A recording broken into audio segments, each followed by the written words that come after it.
This time last year, E3 2015, we were talking about, for the first time, Battlezone on PlayStation VR. This time, a year later, we've got a lot more work that's gone in, got a ton of exciting things to show people, and very interested to hear the feedback.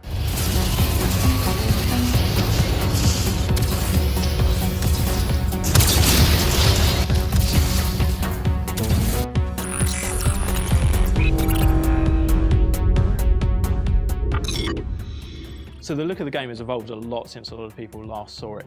It's still faceted, it's still very polygonal, but it has a lot more fidelity and clarity, a lot more visual effects and a lot more detail.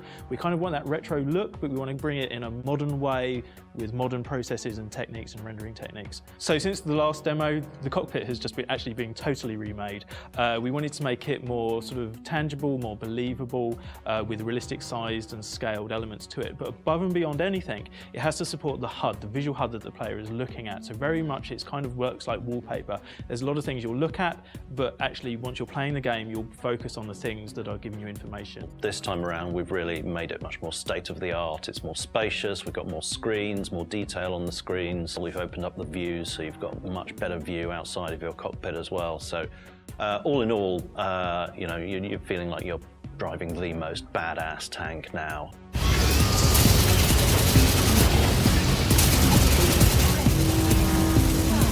So yeah, actually one of the things that we did kind of improve that I thought it was critical from feedback from the first to the second demo was actually adding the controller being rendered in the game, which is something that we got feedback from people who use VR, but they haven't really played games previously that much. They couldn't really see the buttons in the controller and they didn't understand which ones was doing what kind of missions. So rendering the controller on the screen, being able to see it as you are in the VR headset and allowing the player to know which buttons perform what functions were really important. I think it actually looks really cool as well in the game.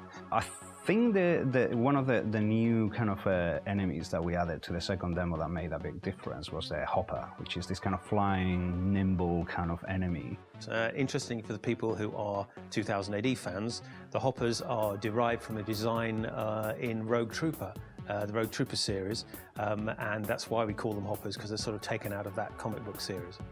So the hoppers are there to require the player to switch their attention between things which are literally flying over their head, attacking them from above, as well as to the side.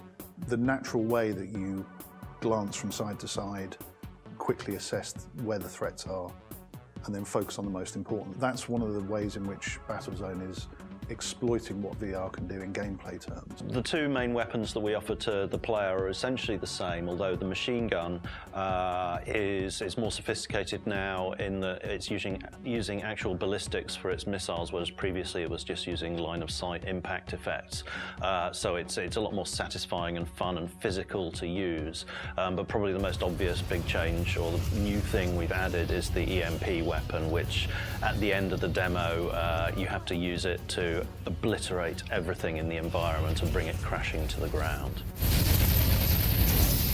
Environmental variability is really important. So we've created landscape types, and the game takes place in lots of different types of landscape. They're broadly sort of cyber looking, and they riff off the sort of cyber world, Tron world, original Battlezone world quite well. This is a really cutting-edge technology. Not many companies have it. There are no games out there that we can go to and look at and compare, and this is the benchmark and we need to be here.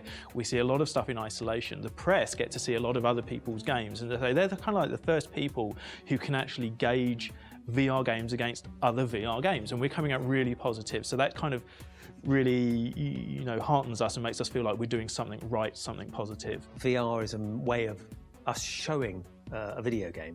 And that video game's got to be good, and it will be good in 2D or 3D or VR or whatever type of game. That's the idea. We don't want to make a game that's a gimmick. It's a really good VR experience and really exciting, but Rebellion is set up to make great games, and this is a great game.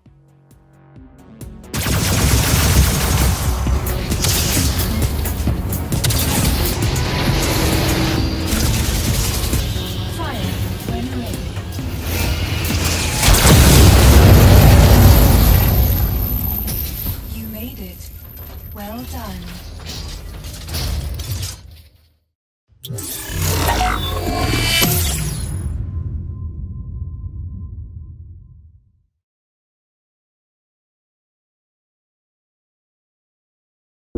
PS4 for the players.